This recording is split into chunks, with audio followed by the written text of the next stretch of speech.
Hey guys, welcome to my channel. இன்னைக்கு game of throne TV சீரிஸோட second சீசன்ல 10th episode தான் பார்க்க போறோம். 10th எபிசோடோட பேரு வலார் மோர்கோலிஸ். கடைசியா 9th எபிசோட்ல நம்ம தலைவன் டிரியனோட முகத்துல ஒரு வெட்டுக்காயம் விழுந்துடுது. இதை செஞ்சவன் அவரோட லானிஸ்டர் படையில உள்ள எவனோ ஒருத்தன் தான். அவரும் அந்த யுத்தத்துக்கு நடுவுலயே மயங்கி விழுந்துடுறாரு.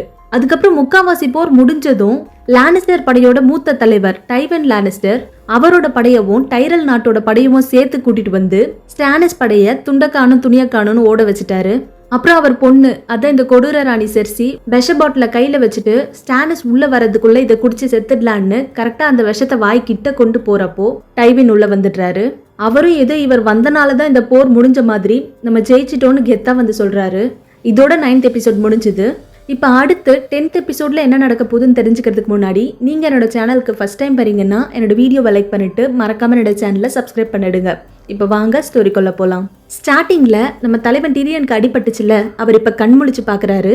கண்ணை திறந்ததும் அவருக்கு சுத்தமா பிடிக்காத மிஸ்டர் பைசல் அவர் முன்னாடி நிக்கிறாரு. இதுக்கு முன்னாடி நம்ம தலைவன் தான் மிஸ்டர் பைசல் செர்சிக்கு ஸ்பை வேலை பாக்குறாருன்னு அவரை பிடிச்சி ஜெயில போட்டிருப்பாரு. பட் அவர் இப்ப ரிலீஸ் ஆகிட்டாரு. அதோட அவர் நம்ம தலைவனுக்கு மருந்து போட்டு விட்டுருக்காரு. பட் டிரியனுக்கு தான் அவரை சுத்தமா பிடிக்காதுல்ல. சோ ஏஞ்சதும் அவரோட புது அசிஸ்டன்ட் பாட்ரிக்க கத்தி கூப்பிடுறாரு. அவன் உள்ள வந்ததும் பிரான் இல்லனா லார்ட் பாரிஸை கூப்பிடுன்னு அவனை அனுப்பி விட்டுட்டு என்ன ஆச்சு, நான் எங்க இருக்கேன்னு பைசல் கிட்ட கேக்குறாரு. அதுக்கு பைசல், நம்ம எதிரி ஸ்டானிஸை உங்க அப்பா ஜெயிச்சிட்டாரு, அப்புறம் இதுக்கு மேல நீங்க ஹேண்ட் ஆஃப் கிங் இல்ல, இதை செலவுக்கு வச்சுக்கொண்டு ஒரு கோல்டு காயினை நம்ம தலைவன் மூஞ்சிலேயே விசிறி அடிச்சுட்டு போறாரு. ஏன்னா நம்ம தலைவன் பைசல இதுக்கு முன்னாடி அவர் ஹேண்டா இருந்தப்போ ஜெயில போட்டார்ல, சோ அந்த காண்டுல நம்ம தலைவனை அசிங்கப்படுத்திட்டு போறாரு. அடுத்து இங்க கிங்ஸ் லேண்டிங் அரசு சபையில நடந்து முடிஞ்ச போருக்கு யாரெல்லாம் உதவி பண்ணாங்களோ அவங்களுக்கு எல்லாம் புது பதவி கொடுத்து அவங்களுக்கு மரியாதை கொடுக்கறாங்க. ஃபர்ஸ்ட் லானிஸ்டர் குடும்ப தலைவர் டைவின் லானிஸ்டர் கெத்தா அவரோட குதிரையிலேயே வந்து அரசர் முன்னாடி நிக்கிறாரு. அதே பழைய முட்டாள் அரசர் ஜாஃப்ரி தான் அந்த இரும்பு சிங்காசனத்துல உட்கார்ந்துட்டு இருக்கான். அவன் டைவின் லானிஸ்டருக்கு ஹேண்ட் ஆஃப் கிங் பதவியை கொடுக்கறான். ஏன்னா நம்ம தலைவன் டிரியனுக்கு அடிபட்டுச்சுல, சோ அவர் பதவியை அவர்கிட்ட இருந்து புடுங்கி டைவினுக்கு கொடுத்துட்டான். அடுத்து பீட்டரை கூப்பிட்டு, உங்களோட ஐடியானால தான் இன்னைக்கு கிங்ஸ் லேண்டிங் காப்பாற்றப்பட்டிருக்கு, நீங்க லானிஸ்டரையும் டைரல்ஸையும் சேர்த்து வச்சு நம்ம நாட்டுக்கு மிகப்பெரிய ஸ்ட்ரென்த்தை கொடுத்துருக்கீங்க, சோ உங்களுக்கு நான் ஹேரன்ஹால் கோட்டையை கிஃப்டா கொடுக்குறேன்னு சொல்றான். அவரும் ரொம்ப நன்றி மைலார்ட்னு சொல்லிட்டு போறாரு. அடுத்து சர் லோரஸை கூப்பிட்டு, நீங்க எங்க நாட்டுக்கு மிகப்பெரிய உதவி பண்ணிருக்கீங்க, உங்களுக்கு என்ன வேணுமோ கேளுங்க, நான் செய்யறேன்னு சொல்றான். அதுக்கு சர் லோரஸும், என்னோட அக்கா மார்ஜரி அவளோட ஹஸ்பண்ட் ரென்லி பெரத்தின் இறந்து போயிட்டாரு, அவ ரொம்ப நல்ல பொண்ணு, அவளை உங்க மனைவியா நீங்க ஏத்துக்கணும்னு நான் ஆசைப்படுறேன்னு சொல்றான். அதுக்கு ஜாஃப்ரியும் மார்ஜரிய முன்னாடி கூப்பிட்டு, இதான் உன்னோட ஆசையா, நீ என்ன கல்யாணம் பண்ணிக்க ஆசைப்படுறியான்னு கேட்டு பாக்குறான். அதுக்கு அவளும் ஜாஃப்ரிய மயக்கிற மாதிரி, மன்னா உங்களோட அழகு, வீரம், திறமை இதை பத்திலாம் நான் நிறைய கேள்விப்பட்டிருக்கேன், நான் உங்களை உண்மையா நேசிக்கிறேன், என்னை ஏத்துப்பீங்களான்னு ரொமான்டிக்கா கேக்குறா. ஜாஃப்ரிய பார்த்து மயங்கிறதுக்கு அவன்கிட்ட அவன் பதவியை தவிர எதுவும் இல்ல. சோ அவ சொல்றதுலயே அவ ராணி ஆகிறதுக்காக தான் நல்லா நடிக்கிறேன்னு பச்சையா தெரியுது. ஆனா ஜாஃப்ரி, உங்க அன்பை நான் மதிக்கிறேன், ஆனா நான் ஆல்ரெடி வேற ஒருத்தைய கல்யாணம் பண்ணிக்கிறேன்னு வாக்கு கொடுத்துட்டேனே, இப்ப என்ன பண்றதுன்னு யோசிக்கிறான். அப்ப செர்சி அவன்கிட்ட, சான்சா ஒரு துரோகியோட பொண்ணு, அது மட்டும் இல்லாம அவளோட அண்ணன் நமக்கு எதிராக போர் நடத்திட்டு இருக்கான், இப்படிப்பட்ட ஒரு எதிரியோட பொண்ணை நீங்க கல்யாணம் பண்ணணும்னு அவசியம் இல்ல, மார்ஜரி தான் உங்களுக்கு சரியான மனைவின்னு சொல்றா. அந்த இடத்துல இருக்க ஆளுங்க எல்லாரும் மார்ஜரி தான் ராணி ஆகணும்னு கத்துறாங்க. ஆனா ஜாஃப்ரி அப்படியும், நான் சான்சாவை கட்டிக்க போறேன்னு சத்தியம் பண்ணிட்டேனே, இப்ப எப்படி என் சத்தியத்தை மீற முடியும்னு பேசிட்டு இருக்கான். அப்ப மிஸ்டர் பைசல் முன்னாடி வந்துட்டு, சான்சாவோட அப்பா உங்களுக்கு துரோகம் பண்றதுக்கு முன்னாடி தான் நீங்க இந்த ப்ராமிஸை பண்ணீங்க, அவர் துரோகம் பண்ண அப்புறம் நீங்க அந்த ப்ராமிஸை காப்பாற்றணும்னு அவசியம் இல்ல, நான் மத குருக்கள் எல்லார்கிட்டையும் விசாரிச்சு பார்த்துட்டேன், இதுல எந்த தப்பும் இல்லைன்னு சொல்றாரு. சோ இப்ப இந்த மென்டல் ஜாஃப்ரியும், ஓ தப்பு இல்லையா, சரி அப்பனா ஓகே, நான் உங்க எல்லாரோட ஆசைப்படி மார்ஜரியவே கல்யாணம் பண்ணிக்கிறேன், இனிமேல் நீதான் என்னோட லவர்னு மார்ஜரிய பார்த்து சொல்றான். பாவம் நம்ம சான்சா, அவன் மூஞ்சே சரியில்லை. இந்த சம்பவத்தை மாடியில ஒரு ஓரமா நின்னு பார்த்துட்டு சோகமா அங்க இருந்து போறா. ஃபீல் பண்ணுவான்னு பார்த்தா கொஞ்ச தூரம் போனதும் அவளுக்கு பயங்கர சிரிப்பு. நல்ல வேலை தப்பிச்சிட்டேன்னு மனசுல நினைச்சிட்டு சந்தோஷமா போறா. அப்ப இந்த சகுனி பீட்டர் சான்சாவை கூப்பிட்டு, நீ ரொம்ப சின்ன பொண்ணு, ஜாஃப்ரி உன்னை கல்யாணம் பண்ணலன்னா உன்னை விட்டுருவான்னு அர்த்தம் இல்ல, உன்னை எப்படி டார்ச்சர் பண்ணலான்னு தான் யோசிப்பான், நீ இங்க இருக்கிறது சேஃப் இல்ல, நான் உனக்கு ஹெல்ப் பண்றேன் சான்சா, நான் உன்னை உன் வீட்டுக்கு கூட்டிட்டு போறேன், உன்னை பார்த்தா எனக்கு உன் அம்மாவை பாக்குற மாதிரி இருக்கு, உன் அம்மா எனக்கு ஒரு சகோதரி மாதிரின்னு வாய் கூசாம போய் சொல்றான். ஆனா சான்சா, கிங்ஸ் லேண்டிங் தான் என்னோட வீடுன்னு இன்னுமே லூசு மாதிரியே பேசிட்டு இருக்கா. இவ இந்த ஜென்மத்துல கிங்ஸ் லேண்டிங்கை விட்டு போமாட்டா போல, கிடைக்கிற சான்ஸ் எல்லாத்தையும் மிஸ் பண்ணிட்டே இருக்கா. ஆனா பீட்டர், இது ஒன்றும் உன் வீடு இல்ல, உன்னை சுத்தி இருக்கவங்க எல்லாரும் கெட்டவங்க, எல்லாரையும் நம்பாத, கொஞ்சம் தெளிவா இரு சான்சான்னு அட்வைஸ் பண்ணிட்டு போறான். அடுத்து இப்ப பீட்டரோட தொழில் பண்ற இடத்துல ரோஸ் இருக்கா. இதுக்கு முன்னாடி செர்சி அவளை போட்டு அடிச்சு கொடுமைப்படுத்திருப்பா. அப்ப கூட நம்ம தலைவன் டிரியன் நான் உன்னை கண்டிப்பா வெளியே கொண்டு வருவேன்னு சொல்லியிருப்பாரு. அவளை இப்ப ரிலீஸ் பண்ணிட்டாங்க. ஸோ இப்போ அவள் மறுபடியும் அவளோட பழைய தொழிலை கண்டினியூ பண்ணுறதுக்காக ரெடியாக ரூம்குள்ளே உட்காந்துட்டு இருக்கா. அப்போ யாரோ ஒருத்தர் தலையில் முக்காடை போட்டுட்டு ரூம்குள்ளே வராரு. அவளும் அவளோட கஸ்டமர் போலன்னு நினச்சிட்டு உள்ளே வாங்கன்னு சொல்லிட்டு அவள் வேலையை ஸ்டார்ட் பண்ண பார்க்குறா. வந்தது நம்ம ஸ்பை மாஸ்டர் மொட்டை. அவர் அந்த பொண்ணுக்கிட்ட எனக்கு உன்னோட ஹெல்ப் வேணும், நீ பீட்டர் என்ன பண்ணுறான்னு பார்த்து என்கிட்ட சொல்லணும், அதுக்கு பதில் நான் உனக்கு தேவையான எல்லா ஹெல்ப்பும் பண்ணுவேன், அதோட உன்னை சேஃபாக பாதுகாப்பேன்னு சொல்கிறான். அதுக்கு ரோஸும் எனக்கு பயமா இருக்கு, பீட்டர் சாதாரண ஆள் இல்லை, ரொம்ப டேஞ்சரானவன்னு சொல்றா. பட் வேரிஸ் ஆமா அவன் மோசமானவன் தான், பட் அவனை வாட்ச் பண்றது ஒன்றும் உனக்கு கஷ்டமான வேலை இல்லை, இதெல்லாம் உனக்கு ஈஸி தான்னு சொல்லி எப்படியோ ரோஸை அவனோட ஸ்பை கூட்டத்துல ஒரு மெம்பரா ஜாயின் பண்ணிடுறாரு. வேரிஸ் பெரிய ஆளு தான், யாரை வேணாலும் ஈஸியா மைக்கே ஃப்ரெண்ட் ஆக்கிடுறாரு. அடுத்து இப்ப ஜேமி லானிஸ்டரை கிங்ஸ் லேண்டிங்க்கு கூட்டிட்டு போறால பிரையன், அவங்க இப்ப அந்த நதியில டிராவல் பண்ணி ஒரு இடத்துல வந்து இறங்குறாங்க. ஜேமி இன்னுமே வளவலன்னு ஏதேதோ பேசிட்டே தான் வரான். பிரையனும் நீ என்ன வேணா பேசு, உன் பேச்சுக்கெல்லாம் நான் மயங்க மாட்டேன்ற மாதிரி திமிரா நடந்து வந்துட்டு இருக்கா. அப்ப மரத்துல 3 பொண்ணுங்களை ரேப் பண்ணி கொன்னு தூக்குல தொங்க விட்டுருக்காங்க. அவங்களை இப்படியே விடக்கூடாது, அடக்கம் பண்ணணும்னு ஜேமியை ஒரு மரத்துல கட்டி வைக்கிறா. அப்ப 3 ஸ்டார்க் வீரர்கள் அந்த பக்கமா வராங்க. இவங்க தான் இந்த பொண்ணுங்களை ரேப் பண்ணி கொன்னு தூக்குல தொங்க விட்டுருக்காங்க. இந்த ஆளுங்க சைலண்டா போகாம பிரையன் கிட்ட வந்து வம்பிழுத்து பாக்குறாங்க. பிரையனும் பொறுத்து பாக்குறா. பட் ஒரு ஸ்டேஜுக்கு மேல அவங்க இந்த பொண்ணு கூட இருக்கிறது ஜேமி லானிஸ்டர்னு கண்டுபிடிச்சிடுறாங்க. ராப்ஸ்டார் தான் ஜேமியை கண்டுபிடிக்க சொல்லி ஆர்டர் போட்டிருக்கான்ல. பட் பிரையன் அவங்க கிட்ட இல்ல இவன் ஜேமி இல்லன்னு சொல்லி பாக்குறா. ஆனா இந்த ஆளுங்க அவளை நம்ப மாட்டாங்க. சோ இப்ப பிரையன் அவளோட திறமையை காட்ட ஆரம்பிக்கிறா. கண்ணு மூடி துறக்கிறதுக்குள்ள ஒரு மிருகம் மாதிரி சுத்தி இருந்த 3 பேரையும் கண்ணா பின்னான்னு கத்திய வச்சு சொருகி சாகடிச்சிட்டா. வெறித்தனமா இருக்கும் பிரையனோட இந்த சண்டை. இதை பார்த்து ஒரு செகண்ட் ஜேமியே மிரண்டு போறான். ஏன்னா ஜேமி இது வரைக்கும் பிரையனோட சண்டையை பார்த்தது இல்ல. இந்த ஆளுங்களோட சத்தம் கேட்கிறப்ப கூட ஜேமி பிரையன் கிட்ட உன்னோட கத்திய கொடு, அவங்கள உன்னால தனியா சமாளிக்க முடியாது, நான் உனக்கு ஹெல்ப் பண்றேன், நான் உங்களை கொல்றேன்னு சொல்லி பார்ப்பான். ஏன்னா ஜேமிக்கு அவன் மட்டும்தான் பெரிய வீரன்னு நினைப்பு. பட் பிரையனோட காட்டு மிராண்டித்தனமான சண்டையை பார்த்ததும் ஆச்சரியமா அவளை பார்த்துட்டு இருக்கான். அதோட அவன் பிரையன் கிட்ட இவங்க உங்க ஆளுங்க தான், இவங்க ஸ்டார்க்ஸ், இவங்களை எதுக்கு கொண்டன்னு கேட்குறான். அதுக்கு பிரையனும் நான் ஸ்டார்க்ஸ்க்கு வேலை செய்யலை, நான் கேட்லின் ஸ்டார்க்கு தான் வேலை செய்கிறேன், உன்னை கொண்டு போய் கிங்ஸ் லேண்டிங்கில் ஒப்படைச்சிட்டு ஸ்டார்க் பொண்ணுங்களை மீட்டு கொண்டு வரணும், இதுதான் என்னோட வேலைன்னு சொல்லிட்டு அந்த இறந்து போன 3 பொண்ணுங்களையும் புதைக்க போறா. ஜேமிக்கு பிரையனோட திறமை அவளோட நேர்மையை பார்த்து ஷாக்கா இருக்கு. இப்படி கூட தைரியமா ஒரு பொண்ணால இருக்க முடியுமான்னு அவளை ஆச்சரியமா பார்த்துட்டு இருக்கான். அடுத்து இப்போ நம்ம நெட் ஸ்டார்க்கோட ஃபர்ஸ்ட் பையன் ராப் ஸ்டார், அவன் அம்மா கிட்ட வந்து எனக்கு டலிஷாவை பிடிச்சிருக்கு, நான் அவளை லவ் பண்றேன்னு சொல்றான். ஆனா அவன் அம்மா நீ ஆல்ரெடி வால்டர் ஃப்ரேயோட பொண்ணை கல்யாணம் பண்ணிக்கிறேன்னு சத்தியம் பண்ணியிருக்க, இது தப்பு ராப், நீயே சத்தியத்தை காப்பாத்தலன்னா உனக்கு கீழே இருக்க வீரர்கள் உன்னை மதிக்க மாட்டாங்க, அவன் நம்ம குடும்பத்துக்கு வேணான்னு சொல்லி பாக்குறாங்க. பட் ராப் அம்மா அட்வைஸை ஏத்துக்கிற ஸ்டேஜ்ல எல்லாம் இப்போ இல்லை. அவன் தான் காதல்ல மூழ்கி நீச்சல் அடிச்சிட்டு இருக்கான்ல. சோ எனக்கு அவ தான் வேணும், நான் அவளை தான் கல்யாணம் பண்ணிக்க போறேன், சும்மா பேருக்கு தான் உங்ககிட்ட சொல்லிட்டு போலான்னு வந்தேன்னு மூஞ்சில அடிச்ச மாதிரி சொல்லிட்டு அங்கிருந்து போயிடுறான். அடுத்து இப்ப தோத்து பின்வாங்கி போன ஸ்டானிஸ் பராத்தியனை காட்டுறாங்க. ஸ்டானிஸ் கூட இருக்க ரெட் உமன் நீங்க தான் ராஜா, நீங்க தான் ஜெயிப்பீங்கன்னு ஆல்ரெடி அவர்கிட்ட சொல்லிருப்பா. ஏன்னா அவர் நெருப்புல ஸ்டானிஸ் ஜெயிச்ச மாதிரி ஒரு விஷயம் பார்த்திருப்பா. பட் அப்படியும் இப்ப ஸ்டானிஸ் தோத்துட்டார்ல. சோ இந்த ரெட் உமன் கிட்ட நீ தானடி சொன்ன நான் தான் ஜெயிப்பண்ணு, இப்போ உன் நெருப்பு கடவுள் எங்க போனாரு, நீ என்கிட்ட போய் சொன்னியான்னு அவ கழுத்தை பிடிச்சி நெரிச்சிட்டு எங்க இப்போ உன் கடவுள் எங்க போனாருன்னு கேக்குறாரு. அப்படியும் இந்த ரெட் உமன் நான் பார்த்த விஷயம் உண்மை, இங்க வாங்கன்னு அவரை மறுபடியும் கூப்பிட்டு அங்க இருக்க நெருப்பு அவரை பார்க்க சொல்றா. அவரும் அதை பார்த்துட்டு கொஞ்ச நேரத்திலேயே ஆமா எனக்கும் அந்த விஷயம் தெரியுதுன்னு சொல்றாரு. இந்த ரெட் உமனுக்கு இன்னும் என்னெல்லாம் மேஜிக் தெரியுமோ அவ பார்த்த விஷயம் ஸ்டானிஸ்க்கும் காமிச்சிட்டா. அவரும் இன்னும் அவளை ஃபர்ஸ்ட்டை விட அதிகமா நம்ப ஆரம்பிக்கிறாரு. அடுத்து இப்ப விண்டர்ஃபெல்லோட புது அரசன் தியானை காட்டுறாங்க. தியான் செம்மையா பயந்து போயிருக்கான். ஏன்னா விண்டர்ஃபெல்ல சுத்தி வளைச்சிட்டாங்க.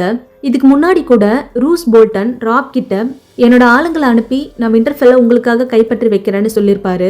ஸோ அவரோட போல்டன் வீரர்கள் தான் விண்டர்ஃபெல்ல சுத்தி படையெடுத்து வந்திருக்காங்க. அந்த ஆளுங்க சும்மா இல்லாம 5 நிமிஷத்துக்கு ஒரு வாட்டி சங்கு ஊதிட்டே இருக்காங்க. அந்த அபாய சங்கோட சத்தத்தை கேட்கிறப்போ தியானுக்கு கோவமா வருது. ஏன்னா அவங்க சங்கு ஊதுறதுக்கு ரீசன் ஒழுங்கா எங்க முன்னாடி வந்து மண்டி போட்டு சரணடைஞ்சிடு, இல்லைன்னா உன்னை நாங்க சும்மா விட மாட்டோம்னு அர்த்தம். தியானுக்கு காண்டாகுது. வெளியே இருந்து எத்தனை பேர் வந்தாலும் சரி அந்த சங்கு ஊதுறவனை மட்டும் நான் சும்மாவே விட மாட்டேன், அவனை என் கையாலேயே அடிச்சு கொண்டுடுவேன்னு ஆத்திரப்பட்டு கோவமா கத்துறான். மிஸ்டர் லூபின் தியான் கிட்ட வெளியே 500 வீரர்கள் இருக்காங்க, உன்கிட்ட வெறும் 20 பேர் தான் இருக்காங்க, உன்னால விண்டர்ஃபெல்ல காப்பாற்ற முடியாது தியான், நைட்டோட நைட்டா இங்க இருந்து தப்பிச்சு போயிடுன்னு ஒரு நல்ல அட்வைஸ் கொடுக்குறாரு. ஆனா தியான் நான் எங்க ஓடி போவேன், ஒருவேளை என் சொந்த நாட்டுக்கு ஓடி போனாலும் அதுக்கப்புறம் என்னை யாருமே மதிக்க மாட்டாங்க, ஓடி போனவன்னு தான் கிண்டல் பண்ணுவாங்கன்னு சொல்றான். பட் அதுக்கு மிஸ்டர் லூபின், உங்க வீட்டுக்கு போகாத, நைட்ஸ் வாட்சுக்கு போ. விண்டர்ஃபெல் கோட்டைக்குள்ள எஸ்கேப் ஆகுறதுக்கு நிறைய சீக்ரெட் வழிங்க இருக்கு. நீ நைட்ஸ் வாட்சுக்கு போயிட்டா நீ இதுவரைக்கும் பண்ண எல்லா குற்றங்களும் மன்னிக்கப்படும். நீ அங்க போறதுதான் உனக்கு நல்லதுன்னு சொல்லி பாக்குறாரு. ஆனா தியான், நைட்ஸ் வாட்ச்ல ஜான் இருக்கான், அவன் என்னை கண்டிப்பா கொன்னுடுவான். ஏன்னா நான் நினைச்சு கூட பார்க்க முடியாத அளவுக்கு நான் நிறைய மோசமான விஷயங்களை பண்ணிட்டேன், எனக்கு மன்னிப்பே இல்லைன்னு ரொம்ப ஃபீல் பண்றான். அவன் தப்ப உணர்ந்து பேசுறானா இல்ல பயத்துல பேசுறானா தெரியல. பட் தியான் பண்ண கொடுமைக்கெல்லாம் அவன் சொல்ற மாதிரி மன்னிப்பே கிடையாதுதான். அடுத்து இப்ப தியான் அவனோட குட்டி படை அந்த 20 வீரர்களை கூப்பிட்டு வச்சு அவங்க முன்னாடி வந்துட்டு என்னென்னமோ வீரவசனம்லாம் பேச ஆரம்பிக்கிறான். அதுவும் டீசெண்டா பேச மாட்டான், அசிங்கமா பேசுறான். வெளியே இருக்க எல்லாரும் நம்மள முடிக்கிறதுக்கு யோசிக்கிறாங்க. நம்ம அவங்கள சும்மா விடக்கூடாது. இரும்பு தீவுகளோட வீரர்கள்னா சும்மா இல்ல, இங்க இருக்க ஒவ்வொருத்தரும் 100 பேருக்கு சமம்னு நம்ம அவங்களுக்கு காட்டணும். நம்ம இன்னைக்கு போட போற சண்டைய பத்தி தான் இன்னும் 100 வருஷத்துக்கு பேசணும். இந்த மாதிரி ஒரு சண்டைய இதுக்கு முன்னாடி யாரும் பார்த்திருக்க கூடாது. உங்க அடி ஒவ்வொன்னும் இடி மாதிரி இருக்கணும். நம்ம நாட்டுக்காக நம்ம ரத்தத்தை சிந்த போறோம். இரும்பு தீவுகளோட வீரர்களுக்கே நம்ம மேல ஒரு மதிப்பு வரணும். அந்த அளவுக்கு உங்க சண்டை பயங்கரமா இருக்கணும். இதை செய்வீங்களா? என் கூட சேர்ந்து என்னோட போராடுவீங்களா? வெளியே நிக்கிற நார்த் வீரர்கள் எல்லாரையும் அடிச்சு தூள் கிளப்பலாம். உங்க திறமைய காட்ட ரெடியா இருக்கீங்களான்னு நிறைய வீரவசனம் பேசி பயங்கரமா மோட்டிவேட் பண்ணிட்டு இருக்கான். அதோட வெளியே சங்கூதுற அந்த ஆளை எவன் கொல்றானோ அவனுக்கு நான் என் சொந்த நாட்டுல ஒரு சிலையே வைப்பேன், வாங்க போலாம், நம்ம யாருன்னு காட்டுவோன்னு செம்மையா கத்தி ஒரு வெறியோட பேசிட்டு இருக்கான்.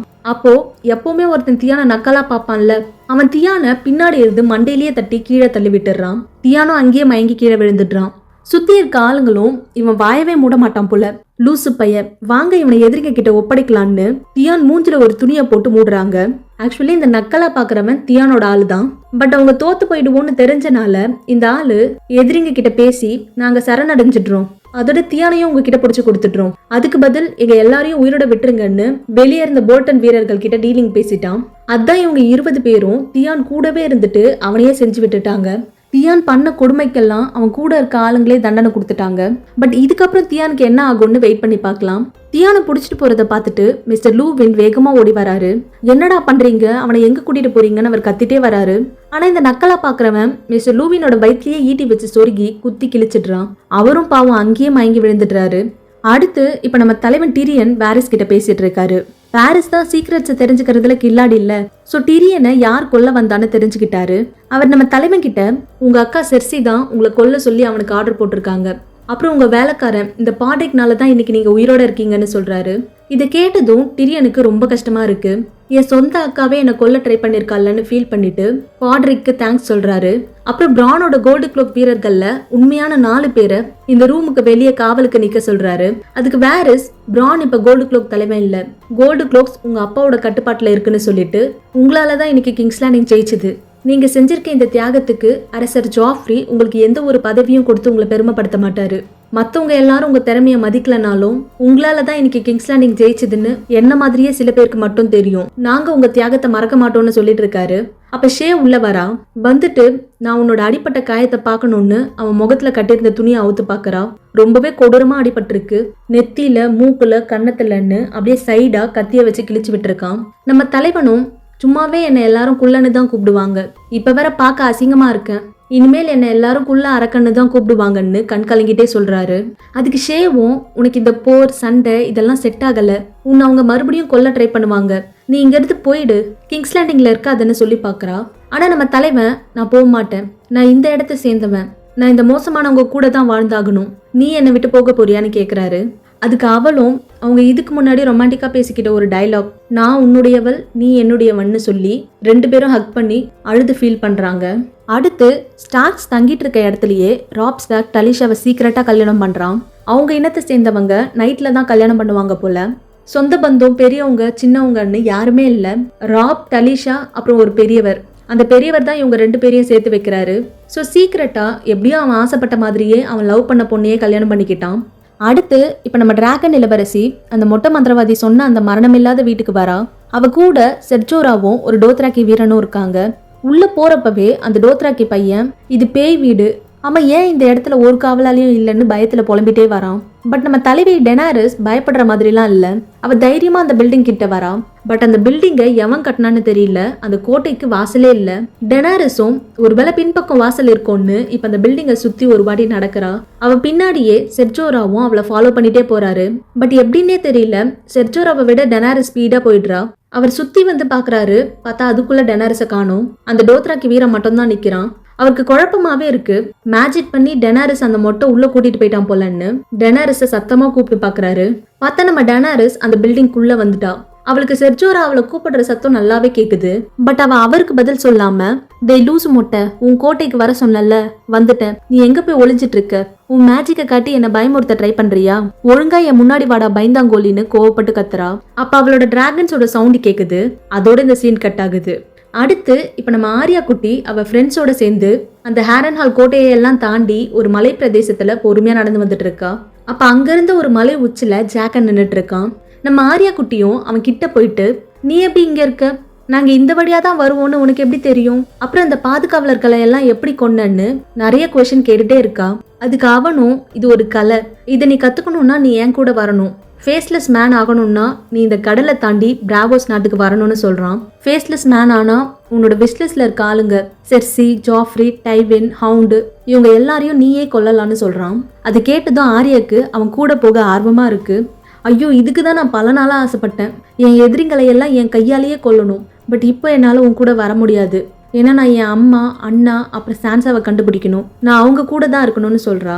ஸோ இப்போ ஜாக்கனும் ஒரு வெள்ளி காசை அவ கையில கொடுத்துட்டு, ஒருவேளை உனக்கு என்ன மறுபடியும் பார்க்கணும், என்ன மாதிரியே மாறணும்னு தோணுச்சுன்னா இந்த காயினை பிராவோஸ் நாட்டில் இருக்க யார்கிட்ட வேணாலும் கொடுத்துட்டு இந்த வார்த்தைகளை அவங்க கிட்ட சொல்லுன்னு ஒரு வார்த்தையை சொல்றான். பலார் மொர்கோலிஸ், இதை சொல்லுன்னு சொல்றான்.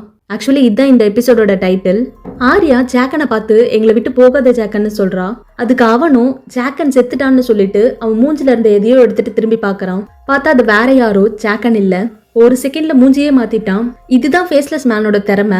நினைச்ச உடனே யார மாதிரி வேணாலும் மாறிடலாம். இத பார்த்து ஆர்யாக்கு எனக்கும் இப்படிலாம் பண்ணணும்னு இன்னுமே அவளுக்கு ஆர்வமா இருக்கு. பட் என்ன பண்றது, குடும்ப பாசம் அவளை தடுத்துடுது. ஸோ அவளோட ஸ்டார் குடும்பத்தை தேடி அவளோட பயணத்தை மறுபடியும் ஸ்டார்ட் பண்றா. அடுத்து இந்த விண்டர்ஃபெல்ல ஓஷா, பிரான், ரிஹான், ஹோடர் இவங்க எல்லாரும் அவங்க இதுவரைக்கும் மறைஞ்சிட்டு இருந்த அந்த கல்லறை ரூம்குள்ள இருந்து வெளியே வந்து பாக்குறாங்க. பார்த்தா அந்த மொத்த இடத்தையும் எரிச்சு அங்கிருந்து மீதி ஆளுங்க எல்லாரையும் கொண்டு போட்டு போயிருக்காங்க. இதை செஞ்சது போல்டன் வீரர்கள் தான். இந்த இடத்த தியான் தான் எரிச்சு அழிச்சிட்டு அங்கிருந்து ஓடி போயிட்டான்னு மத்தவங்களை நம்ப வைக்கிறதுக்காக இப்படி பண்ணியிருக்காங்க. பட் உண்மையா தியான் போல்டன்ஸ் கிட்ட தான் இப்ப கைதியா இருக்கான். இந்த விண்டர்ஃபெல்லோட மோசமான நிலைமைய பார்த்துட்டு அப்படியே அந்த புனித மரம் கிட்ட வராங்க. அங்க அந்த மரத்துக்கு கீழே மிஸ்டர் லூவின் ஈட்டியால குத்து வாங்கி பாதி உயிரை பிடிச்சிட்டு வழியில உட்கார்ந்துட்டு இருக்காரு.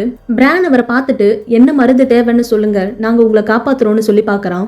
அதோட இந்த குட்டி பையன் ரிஹானும் அவரை பார்த்து ஃபீல் பண்ணி அழுகுறான். ஏன்னா மிஸ்டர் லூவின் இவங்களுக்கு ஒரு தாத்தா மாதிரி. அவங்க பிறந்ததுல இருந்து அவங்க பிறக்கிறப்போ அவங்க அம்மாக்கு பிரசவம் பார்த்து இந்த பசங்களை எல்லாம் எடுத்ததே இந்த மிஸ்டர் லூவின் தான். இப்ப கூட அவரு இந்த பசங்களுக்கு, நீங்க இங்க இருக்காதீங்க, நார்த்துக்கு போங்க, அங்க ஜான் இருக்கான், அவன் உங்களை பார்த்துப்பான், பத்திரமா இருங்கன்னு அட்வைஸ் கொடுக்குறாரு. அப்புறம் இந்த குட்டி பசங்களை அனுப்பி விட்டுட்டு, ஓஷா நான் உன்னை மட்டும் தான் நம்புறேன், நீ அவங்கள பாதுகாக்கணும், அவங்கள விட்டுறாத, பாத்துக்கோன்னு சொல்றாரு. ஸோ இப்போ ஓஷாவும், உங்களுக்கு வழி தெரியாம இருக்க, நான் ஏதாவது மருந்து எடுத்துட்டு வரேன், எங்க இருக்குன்னு சொல்லுங்கன்னு கேட்டு பாக்குறா. ஆனா அவரு எனக்கு இதான் வேணும்னு அவளோட கத்திய பாக்குறாரு. என்னை கொன்னுடுன்னு சொல்றாரு. பாவம் ரொம்ப வலியில துடிச்சிட்டு இருக்காரு. ஸோ இப்போ ஓஷாவும் அவர் ஆசைப்பட்ட மாதிரியே ஒரு நிம்மதியான மரணத்தை அவருக்கு கொடுத்துட்டா. அப்புறம் இப்ப இவங்க எல்லாரும் அந்த விண்டர்ஃபெல் கோட்டையை விட்டு நார்த்துக்கு கிளம்பி போறாங்க. பிரானை கூட ஒரு கைவண்டியில உட்கார வச்சு தள்ளிட்டே போறாங்க. விண்டர்ஃபெல் ஒரு பக்கம் பயங்கரமா எரிஞ்சிட்டு இருக்கு. விண்டர்ஃபெல்லோட இந்த நிலைமையை பார்க்கவே ரொம்ப கஷ்டமா இருக்கு. ஒரு காலத்துல எப்படி செழிப்பா இருந்த இடம் இன்னைக்கு இப்படி எரிஞ்சு கருகி அந்த இடமே ஒரு மயான பூமி மாதிரி புகையா இருக்கு. அடுத்து இப்ப நம்ம டெனாரிஸ் அந்த கோட்டைக்குள்ள அவளோட டிராகன்ஸோட சவுண்டை பின்தொடர்ந்து ஒவ்வொரு ரூமா தாண்டி போயிட்டு இருக்கா. அந்த மந்திரவாதி மொட்டை இந்த மொத்த கோட்டையவும் மேஜிக்கால கண்ட்ரோல் பண்ணி வச்சிருக்கான் போல. அங்க நிறைய கதவு இருக்கு. அதுல ஒரு கதவை திறந்ததும் பார்த்தா இப்ப நம்ம டெனாரிஸ் கிங்ஸ் லேண்டிங் அரண்மனைக்கு வந்துட்டா. அந்த மந்திரவாதி தான் டெனாரிஸை மயக்கி இந்த கோட்டைக்குள்ளவே தங்க வச்சிடணும்னு அவளுக்கு பிடிச்ச இடத்துக்கெல்லாம் மேஜிக்ல அவளை கூட்டிட்டு போய் பார்க்க வைக்கிறான். இது மேஜிக்ன்றனால இந்த அரண்மனையில இப்ப பனி பெஞ்சிட்டு இருக்கு. அப்புறம் அங்க இவளை தவிர வேற யாருமே இல்ல. அதோட அந்த அரண்மனையோட சீலிங் எல்லாம் உடஞ்சு போய் அந்த இடமே வித்தியாசமா இருக்கு. அவளும் அந்த அயன் த்ரோன் பக்கத்துல போயிட்டு அதை ஆசையா தொடறதுக்கு போறா. ஏன்னா இந்த அயன் த்ரோன்ல மகாராணியா உட்காந்து ஆட்சி பண்ணணும், அதுதான் அவளோட ஆசை, கனவு, லட்சியம் எல்லாமே. அவ அதை ஆசையா தொட போறப்போ அவளோட டிராகன்ஸ் கத்துற சவுண்டு கேக்குது. ஸோ ஒரு செகண்ட் ஆசையில மயங்கி அதை தொட போற டைம்ல இல்ல இதெல்லாம் மாயைன்னு புரிஞ்சுக்கிட்டு அடுத்து இன்னொரு டோர் கிட்ட போறா. பார்த்தா இது கேசல் பிளாக் கோட்டையோட கதவு. அந்த கதவு இப்போ ஓப்பன் ஆகுது. அவளும் அந்த வாளை தாண்டி அங்கிருந்து இன்னும் கொஞ்சம் உள்ள நடந்து போறா. அந்த இடத்துல பயங்கரமா பனி புயல் அடிக்குது.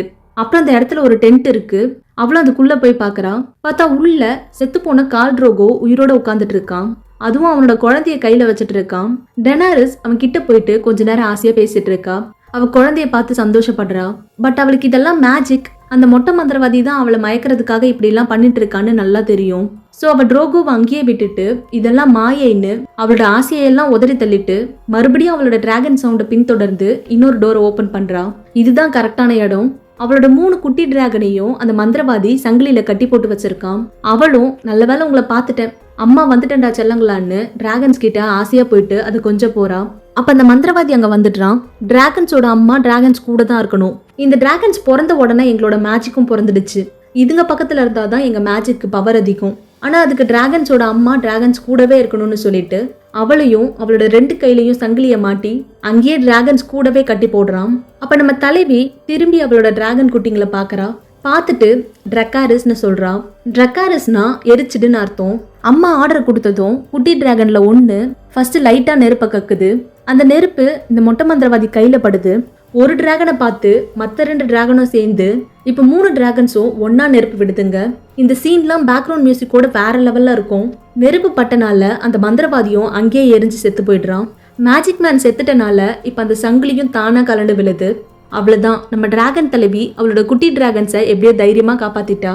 அடுத்து இப்ப வாழை தாண்டி உள்ள பனி பிரதேசத்துல ஜான் ஸ்னோவை கைது பண்ணி காட்டுவாசி குரூப் அவங்க சொந்த நாட்டுக்கு அவனை கூட்டிட்டு போறாங்க. அப்ப திடீர்னு குவாரின் அங்கிருந்து ஒரு காட்டுவாசி கிட்ட இருந்து கத்திய புடுங்கி ஜான் கூட சண்டை போடுறாரு. பட் ஜானுக்கு அவர் ஒரு டீச்சர் மாதிரி, சோ அவர் திரும்பி அடிக்கிறதுக்கு ஜான் கொஞ்சம் தயங்குறான். ஆனா குவாரின் ஜானை தூண்டி விடுறதுக்காக உங்க அப்பா ஒரு துரோகி, உங்க அம்மா ஒரு தப்பான பொம்பளைன்னு அவனை ஹர்ட் பண்ற மாதிரி பேசிட்டே அவனை அட்டாக் பண்றாரு. அவனோட பேரண்ட்ஸ் திட்டினதும் ஜானுக்கு பயங்கரமா கோவம் வருது. கோவத்துல வெறி பிடிச்ச மாதிரி சண்டை போட்டு குவாரின் கையில இருந்த கத்திய தட்டி விட்டுடுறான். சுத்தி இருக்கவங்க யாருமே இதை எதிர்பார்க்கல. கண்ணிமைக்கிற நேரத்துல ஜான் அவன் கத்திய குவாரின் வயிற்றுலயே சொருகிடுறான். அது முதுகு வழியா வெளியே வந்துடுது. குவாரின் சாகுற அந்த கடைசி நொடியில கூட நான் ஒரு நைட்ஸ் வாட்ச் வீரன்னு பெருமையா சொல்லிட்டு செத்து போறாரு. குவாரினோட தியாகத்தை பாக்குறப்போ உடம்பெல்லாம் புல்லரிச்சிடும். இப்படியும் ஒரு மனுஷனால உண்மையா வாழ முடியுமா? நாட்டுக்காக தன்னோட உயிரையே கொடுத்துட்டாரு. ஆனா ஜான் மேலேயும் தப்பில்ல. ஏன்னா குவாரின் இதைதான் ஆசைப்பட்டாரு. காட்டுவாசிங்க கிட்ட மாட்டி வாளை பத்தி எல்லா சீக்ரெட்ஸையும் அவங்களுக்கு சொல்லி கொடுக்கறதுக்கு குவாரினுக்கு விருப்பம் இல்ல. செத்தாலும் நைட்ஸ் வாட்ச் வீரனா சாகணும்னு தான் அவர் ஆசைப்பட்டாரு. அதுக்காக தான் வேணும்னே ஜானை ஹர்ட் பண்ற மாதிரி நடிச்சு அவரா இந்த மரணத்தை ஆசைப்பட்டு ஏத்துக்கிட்டாரு. ஜானுக்கு ஒரு பக்கம் கவலையா இருந்தாலும் குவாரினுக்கு ஒரு நிம்மதியான மரணத்தை தான் அவன் கொடுத்திருக்கான். ஏன்னா காட்டுவாசிங்க கிட்ட மாட்டிருந்தா அவங்க குவாரினை டார்ச்சர் பண்ணி சாகுற வரைக்கும் கொடுமைப்படுத்திருப்பாங்க. ஜான் குவாரினை கொன்னுட்டான். ஸோ அந்த காட்டுவாசிங்க ஜான் கையில கட்டியிருந்த கயிறு அவுத்து விட்டுறாங்க. ஏன்னா ஜான் கொன்னது நைட்ஸ் வாட்ச்லயே ரொம்ப முக்கியமான நிறைய காட்டுவாசிங்களை கொன்ன ஒரு மெயின் லீடர் குவாரின். அதுல குவாரின் இதுக்கு முன்னாடியே ஜான் கிட்ட இந்த காட்டுவாசிங்க உன்னை நம்பணும்னா அவங்க நம்புற மாதிரி ஏதாவது பண்ணுன்னு சொல்லியிருப்பாரு. அவரை கொன்னனால இப்ப இந்த காட்டுவாசிங்க ஜானை நம்ப ஆரம்பிச்சிட்டாங்க.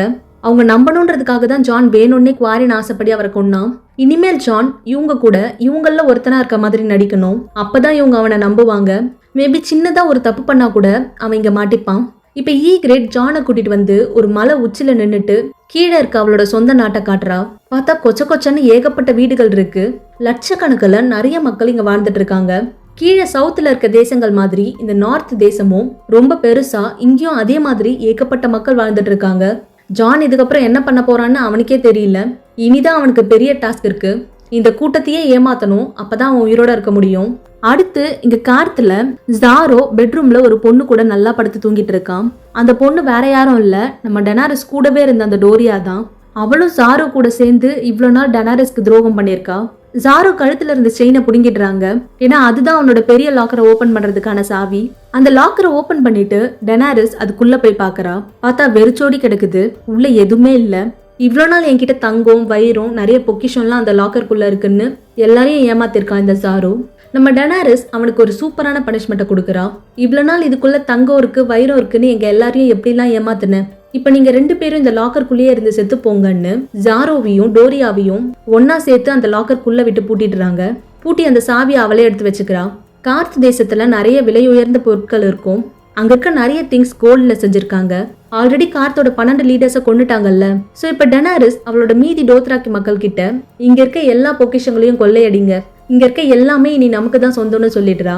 நார்மலாவே டோத்ராக்கி மக்கள் அடுத்தவங்க கிட்ட இருந்து திருடி கொள்ளையடிச்சு வாழ்றவங்க. டெனாரிஸ் வேற எல்லாத்தையும் எடுங்கன்னு ஆர்டர் போட்டுட்டா. ஸோ இப்போ எல்லாரும் அவங்க கண்ணில் படுற எல்லா பொருட்களையும் ஆடைய போட ஆரம்பிக்கிறாங்க. நம்ம தலைவியும் அவளோட மிகப்பெரிய பொக்கிஷம் டிராகன் குட்டிங்க மறுபடியும் கிடைச்சனால சந்தோஷமா இருக்கா. அடுத்து வாலை தாண்டி நார்த்தை காட்டுறாங்க. ஜானோட ஃப்ரெண்ட்ஸ் சாம், எட், கிரென்னு இவங்க 3 பேரும் நைட்டு குளிர் காயறதுக்கு ஏதேதோ குப்பையெல்லாம் சேகரிச்சுட்டு இருக்காங்க.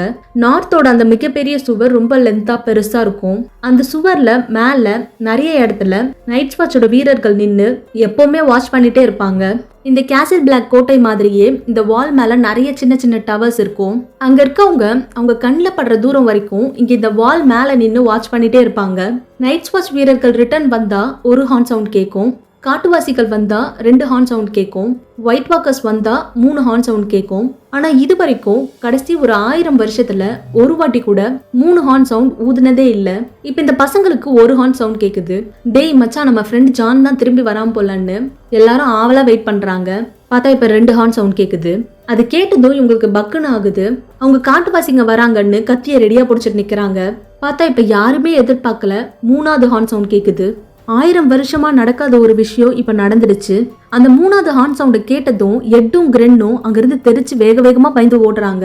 சாம் மட்டும் ஷாக் ஆகி இங்க என்ன நடக்குது, இது உண்மைதானான்னு ஆச்சரியமா பார்த்துட்டு இருக்கான்.